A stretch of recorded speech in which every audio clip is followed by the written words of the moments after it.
savršenost ti koji odlučuju.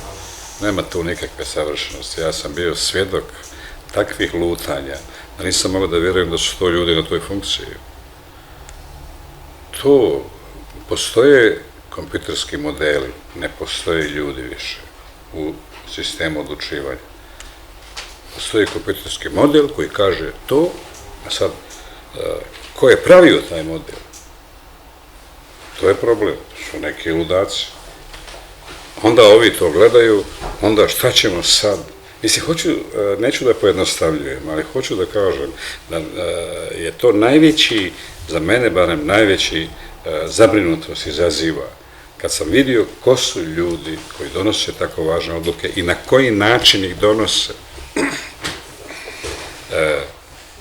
da li može jedan rat, taj marginalni, da zapali veliki fitilj, to niko ne može da kaže. Možda može, do sada nije uspio.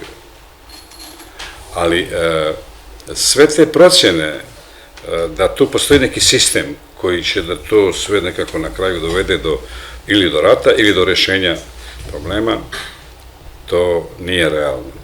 Zato što ne možemo da znamo kako će se dalje razvijati, jer ljudi koji odlučuju o tome su potpuno iracionalnoj situaciji. I čovjeku koji se iracionalno ponaša ne možete racionalno suditi.